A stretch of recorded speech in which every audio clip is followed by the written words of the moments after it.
their 20s, the age of my students at college, seem to be dealing with a certain kind of stress that feels new and related to the new networking age, like mobile phones that become the center of one's own universe, as I talked about in the second transmission. I was there too. I was in my 20s, 30s, especially 20s is when I think of a susceptibility to that kind of sense of angst. But in my 20s, I didn't have a cell phone. I didn't have the internet. I really didn't even have TV, to be honest with you. At a certain point, I realized that if I was going to end up finishing up the PhD, that I would have to stop watching TV. Does that rhyme? PhD, TV? No, it felt like it for a second. And so I got rid of it completely, and the trade-off is that I don't have a clue what sort of bands were at the top of their game in certain years of the 90s and hundreds. I'm a little more in tune with what's going on now, but mainly through YouTube. And that, of course, gives you a certain, shall we say, YouTube-filtered version of the world, for better or worse. I like YouTube, so I have nothing to complain about when it comes to that, but I'm just saying that the most positive response I've gotten so far from the videos I've been making here,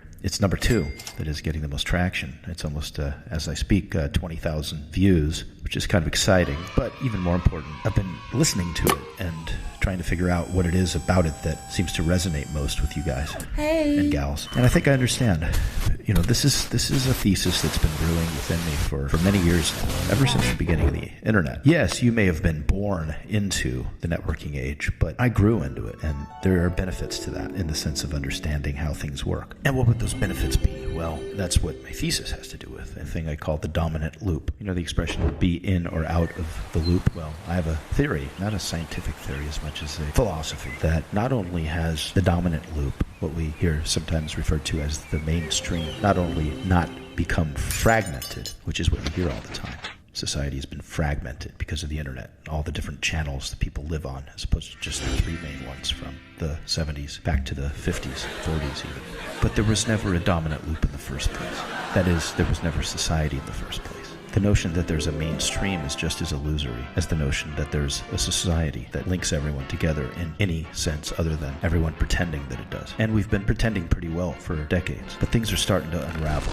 It seems as though tribalism is becoming the new normal in various ways and in different categories or life genres, if you will. Now, I'm not prognosticating anything like social catastrophe, nor even necessarily a negative outcome, so don't get me wrong. All I'm doing is simply expressing my impression that the internet has made it more clear than ever that it has not fragmented society as much as exposed the fact that there was never a singular society in the first place, that there were always these separate societies in these various, what used to be called subcultures, but are now revealed to be cultures in their own right, self-contained. I'll give you some examples.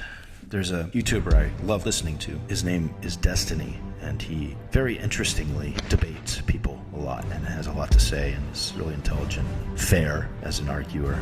He has his own world. He's curated his own world over the last several years. And when he debates someone while he plays a game and his fans type comments while he's debating, usually about what's being said during the debate. So you have this interesting, from all corners of the world, collaboration going on. I mean, this is stuff that you couldn't have even imagined could be true. It feels like science fiction, and yet it's nothing but the everyday reality you wake up to each morning and engage ourselves with, more or less, or perhaps not at all, but it's still there if we wish to. And if we already do, there are new ways of occupying our time that are inherent to technologies available to us now that didn't used to be.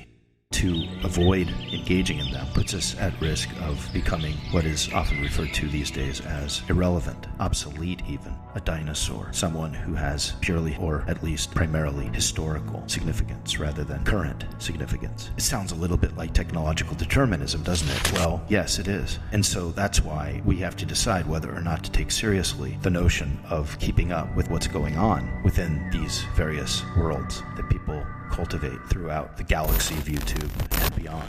If not, then we're free to ignore all of the stuff that's going on, all these different ways of experiencing things that are off limits to those who haven't been initiated into the mechanisms by which one qualifies to participate within it. And then one can be at one with nature, the source of all of the one that we all belong to, whether we like it or not, that the egos that we try to convince ourselves are ourselves will one day no longer be clingable by us. We'll have to either accept and perhaps even embrace the fact that we are part of a continuum rather than separate from each other in the way that the molecular structure of our separate bodies and the entities they represent suggest to us and to others and to each other. But there's trade-offs to this kind of decision, and it has to do with whether or not it's justified to feel as though you're part of something beyond your own micro world that you manage to convince yourself you're at the center of pretty much 24/7. But every once in a while, there are little glimmers of suspicion within you that there's something more going on, which of course generates FOMO. Fear of missing out is an illusion. There's nothing to miss out on because there's no it to miss out on. You see, there is no group. There's only a collection of molecules called a body with whatever's inside of it, a mind, a heart, a spirit, whatever. But it's the body that is sovereign from the rest of the world. As long as no one is fucking with you, with the integrity of your separate body, then they can exercise their freedom of speech and tell you they don't like you or whatever. But as long as they don't fuck with you and the sovereignty of your individual status and they're not hurting anybody, they can continue doing so. It's up to you whether or not to allow them to control you enough to take what they have to say about you to heart, positive or negative. If you take the positive to heart, you're susceptible to taking negative to heart. It's a two-way street.